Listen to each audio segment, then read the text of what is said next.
Welcome to the deep dive.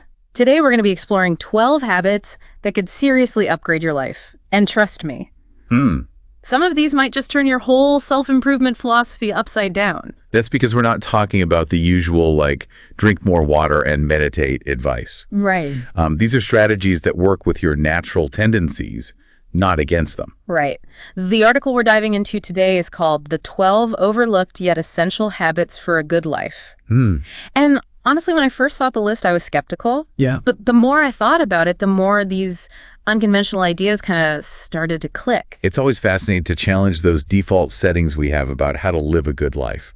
Okay, so let's unpack the first habit. Okay. Embrace productive discomfort.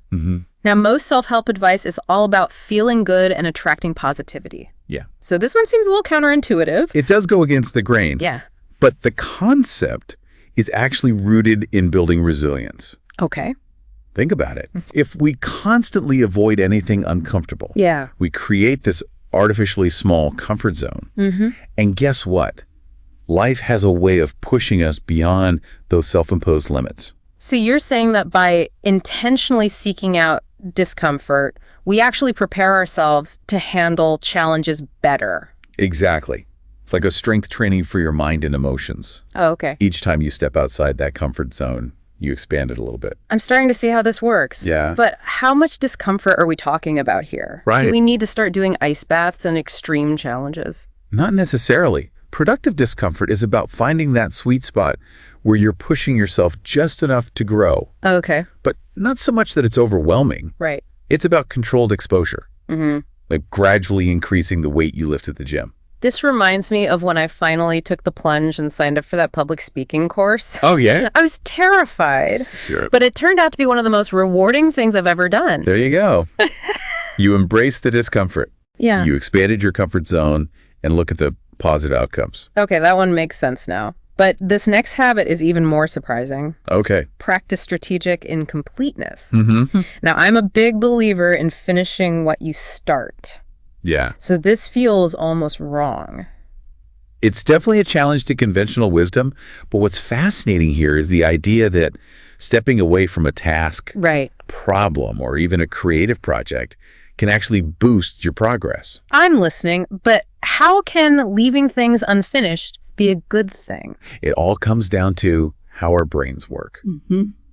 Think about those times you've been struggling with a problem, Yeah. and then the solution pops into your head when you're doing something completely unrelated. Oh, yeah. That's your subconscious mind working in the background. So you're saying that there's value in, like, sleeping on it? Exactly. It's called diffused thinking. Okay. When you step away, your brain can make new connections and come up with creative solutions that wouldn't have been possible if you just kept pushing. Okay, that makes sense for problem solving. But what about creative work? Right. Is it really a good idea to leave projects half finished? Think of it as strategic pausing. Okay. Instead of forcing yourself to finish something when you've hit a wall, step away and let it simmer. Okay. Come back to it with fresh eyes, and you might be surprised at the new ideas that emerge. All right. I'm starting to see the wisdom in this. It's like giving your subconscious mind a chance to do some of the heavy lifting. Exactly. Now let's move on to cultivate micro-adventures. Ooh. This one is a bit more fun and maybe something you're already doing without realizing it. Micro adventures. I like the sound of that. Yeah. Tell me more. Well, think about how easy it is to fall into a routine. We do the same things, eat the same foods, see the same people day after day. Yeah. And while there's comfort in routine, our brains actually crave novelty. I know that feeling. Sometimes I get stuck in a rut and everything feels a bit dull. That's where micro-adventures come in. Okay. They're small, manageable ways to inject that novelty back into your life. Right. And tap into that sense of adventure we often lose as adults. So we're not talking about quitting your job and backpacking across Southeast Asia. Not necessarily, although that could be a micro-adventure for some. Right. But it could be something as simple as trying a new restaurant, Yeah. taking a different route home from work, or exploring a new part of your city. I did that last week. Oh, nice. I was feeling kind of blah, so I decided to take a walk in a neighborhood I'd never been to before. I stumbled upon this amazing little bakery and ended up having this fascinating conversation with the owner. Oh, wow. It totally shifted my mood. There you go. It doesn't have to be a grand expedition. Even small doses of novelty can have a big impact on your well-being. This is making me realize how much I've been missing out on by sticking to my routine. I need to get out there and explore more. And that's exactly the point. These micro-adventures help us break free from those ruts and remind us that there's always something new to discover, even in our everyday lives. Okay, on to habit number 4. Practice active forgetting. Now, this one feels a little strange to me. Yeah. I'm someone who cherishes memories, so the idea of actively trying to forget things seems almost wrong. I understand that perspective. Yeah. We often place a lot of value on remembering, but the key here is that not all memories serve us. Right. Holding on to past hurts, grudges, or even limiting beliefs can actually hold us back from experiencing life fully. So it's about creating mental space by letting go of things that are no longer serving us. Exactly. Think of it like decluttering your mind. Just like you would get rid of old clothes you no longer wear. Right. To make room for new ones, active forgetting is about letting go of mental baggage that's weighing you down. But how do you actually do that? Do we just try to erase memories? It's not about literally erasing memories. Okay. But rather about consciously shifting your focus. Right. It might involve journaling about past hurts to release them, actively challenging limiting beliefs that no longer hold true, or simply making a conscious effort to stop dwelling on negative thoughts.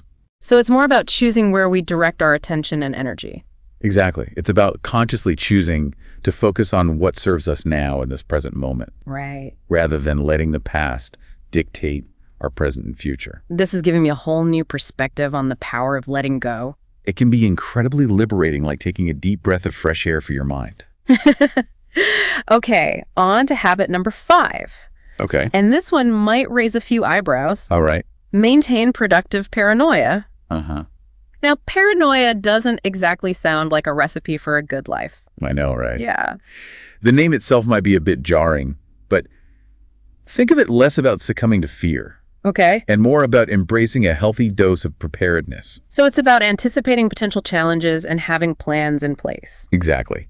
It's a form of strategic thinking that can actually reduce anxiety in the long run. Instead of letting those what-if thoughts spiral out of control, you're taking control by asking yourself, Right. what's the worst that could happen and how can I prepare for it? So it's about turning that nervous energy into something constructive. Precisely.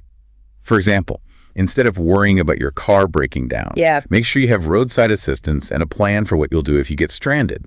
Okay. Instead of constantly worrying about losing your job, build up an emergency fund and update your resume. It's like having a mental fire drill for different areas of your life. Exactly. It's about being proactive rather than reactive. I have to admit, I'm starting to see the value in this productive paranoia. It's not about living in fear, but about being prepared and empowered. And that empowerment can actually lead to greater peace of mind. Wow, this deep dive is already making me rethink so many things. We've covered a lot of ground, so I think we need a little break to let all this information sink in. Okay. Don't go anywhere, though, because in part 2, we'll delve into the remaining 6 habits from this fascinating article. Who knows what other unconventional wisdom awaits us? Yeah, I'm excited to find out. Welcome back. We're exploring these 12 unusual habits, and I'm already feeling inspired to shake things up in my own life. It's amazing how these seemingly small shifts in perspective can have such a big impact on how we approach, well, everything. Right. We've already talked about embracing discomfort, leaving things strategically unfinished, and even adding a little productive paranoia to the mix. What's next on this list of unconventional wisdom? Well, the next habit is all about humility. Okay. Specifically, practice intellectual humility. Okay. And this one is particularly relevant in today's world. Okay, so what exactly does intellectual humility mean? Is it just about admitting when we're wrong? It's definitely part of it, but it goes deeper than that. Okay. It's about recognizing that we don't have all the answers and that our perspective is just one of many. So it's about being open to other viewpoints, even if they challenge our own beliefs? Exactly. It's about actively seeking out information that might contradict our assumptions. Right. Instead of just surrounding ourselves with people who agree with us all the time. This sounds like a recipe for some interesting and maybe even uncomfortable conversations. It can be. But remember, we've already talked about the power of embracing productive discomfort. Right. And the goal here isn't necessarily to change your mind, but to expand your understanding and develop more nuanced perspectives. So how do we actually practice this? Do we need to start engaging in heated debates on social media? Not necessarily. There are more constructive ways to cultivate intellectual humility. Okay. You could start by reading books or articles by authors who hold different viewpoints than your own, Okay. or listen to podcasts that present a variety of perspectives on current events. It's about being curious rather than defensive, right? Exactly. It's about approaching new information with a sense of wonder and a willingness to consider different interpretations, and you might be surprised at what you learn, even if you don't ultimately change your mind. This is definitely a habit I need to work on. It's so easy to get stuck in your own bubble, especially these days. It's a challenge for all of us, but the rewards of intellectual humility are immense. It can help us become more open-minded, more empathetic, and ultimately more effective in navigating a complex world. Okay, this next habit is a bit of a head-scratcher. Okay. Cultivate selective ignorance.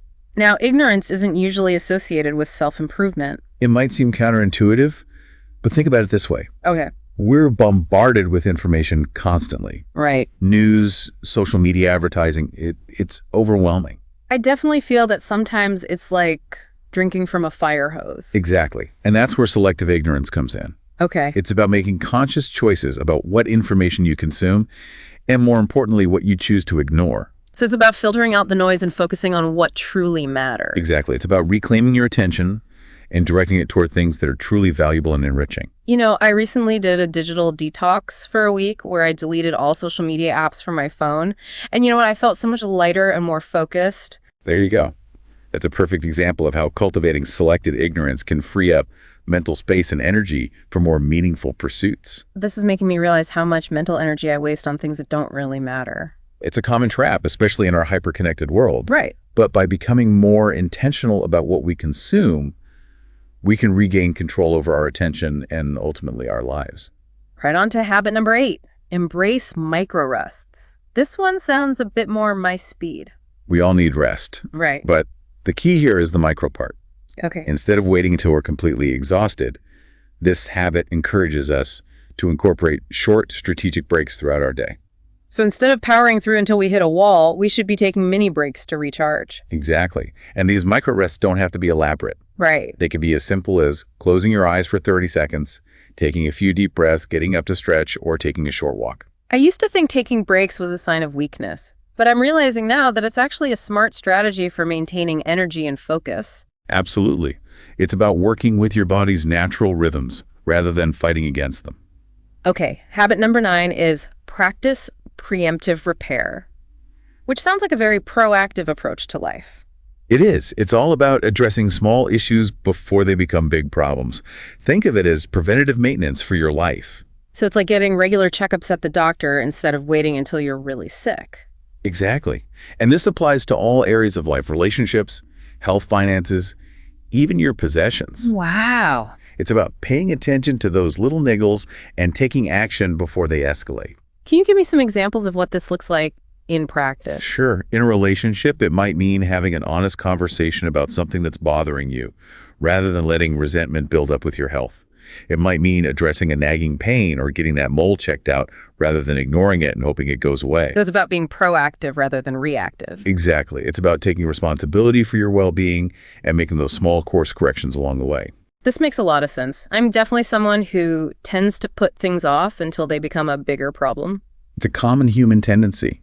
But by embracing preemptive repair, we can actually save ourselves a lot of stress and hassle in the long run. Okay, this next habit is going to require some explanation. Cultivate productive procrastination now isn't procrastination by definition unproductive. That's the conventional view. But the key here is the productive part. Okay. We all procrastinate sometimes, but instead of beating ourselves up about it, this habit suggests we use that procrastination time to our advantage.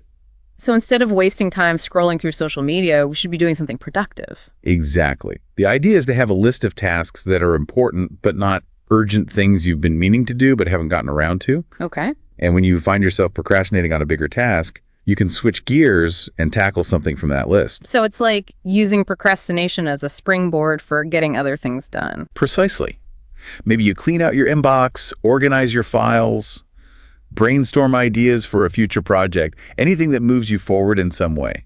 This is such a clever way to reframe procrastination. I'm definitely going to try this. It's a game changer. And it can take the guilt out of those moments when you just can't seem to focus on the main task at hand. Okay, on to habit number 11. Practice strategic incompetence.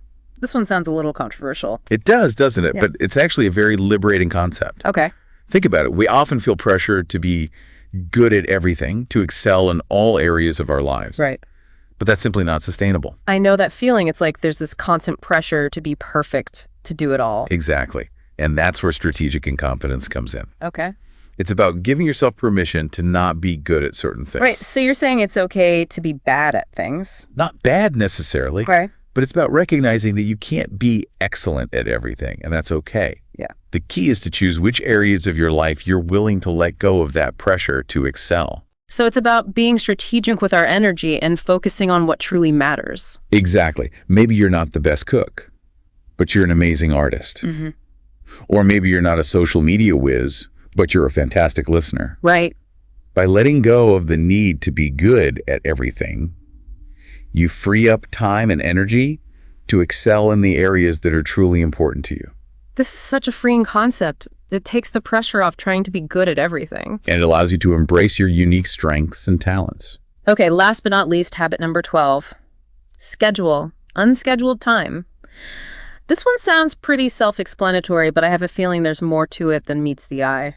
You're right, it's not just about blocking off time in your calendar for nothing. Okay. It's about creating space for spontaneity, Yeah. creativity, Yeah. and those moments of serendipity that often lead to the most valuable insights and experiences. So it's about giving ourselves permission to just be without a specific agenda. Exactly. In our hyper-scheduled world, it's easy to get caught up in the tyranny of the to-do list. Yeah. But by deliberately leaving time unscheduled, we create space for our minds to wander, for unexpected connections to emerge, for inspiration to strike. I have to admit, the idea of having empty space in my calendar usually makes me anxious. Sure. But I'm starting to see how it could actually be beneficial. Think about those aha moments you've had in the shower, or while taking a walk, or even just daydreaming. Those moments of insight rarely happen when we're forcing ourselves to be productive. So how much unscheduled time should we be aiming for? There's no magic number. It's about finding what works for you. Welcome back to the deep dive. We've spent this episode exploring these 12 unconventional habits, and honestly, I'm starting to see my whole approach to self-improvement in a new light. It's fascinating how these ideas challenge so many of the assumptions we often make about how to live a good life. Right. We've talked about embracing discomfort, the power of leaving things unfinished, even cultivating a bit of productive paranoia. And those are just a few of the gems we've uncovered. And that's the beauty of this deep dive. Yeah. It's not about giving you a rigid set of rules to follow, Right. but rather a collection of tools and perspectives that you can adapt to your own life. So it's more about empowering the listener to find what works for them rather than prescribing a one-size-fits-all solution. Exactly. And that brings us to the big question.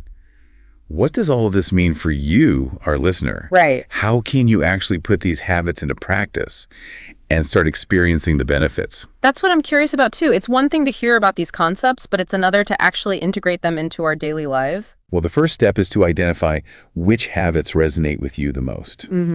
What are the areas in your life where you feel stuck? Right. Where you're looking for growth? That's a great point. It's about choosing habits that address your specific needs and goals, not just trying to do everything at once. Exactly. Start with one or two habits Right. that feel particularly relevant to your current situation. So for someone who's feeling overwhelmed and overscheduled, maybe unscheduled time would be a good starting point. Absolutely. Even blocking out just 30 minutes a week for unstructured time can make a difference. Right. And for someone who feels like they're constantly bombarded with information, Yeah. perhaps cultivating selective ignorance could be a game changer. It's all about choosing the tools that fit the job. Precisely. And remember, you don't have to go all in right away. Right. Start with small experiments. So if you're intrigued by embrace productive discomfort, Yeah. maybe you could challenge yourself to do one small thing each day that pushes you slightly outside of your comfort zone. Exactly. Or if practice strategic incompleteness piques your interest, try intentionally pausing a project when you feel stuck and see what happens when you come back to it with fresh eyes. The key is to approach these habits with a sense of curiosity and playfulness. Absolutely. See what works for you, what feels good, what brings you closer to the life you want to create. Yeah. And just as importantly, notice what doesn't work. what feels forced or unnatural. It's all about self-awareness and experimentation. And don't forget the power of tracking your progress. How are these habits impacting your mood, your energy levels, your relationships? What subtle shifts are you noticing? Paying attention to those small changes can help us stay motivated and make adjustments along the way. Exactly. It's a journey, not a destination. Right. And there's no right or wrong way to do it. I think that's a really important point. These habits are guidelines, not rules. It's all about finding what works for you and creating a life that feels authentic and fulfilling. And remember, even small changes can have a ripple effect over time. Yeah. So be patient with yourself, celebrate the small wins, and enjoy the process of discovery.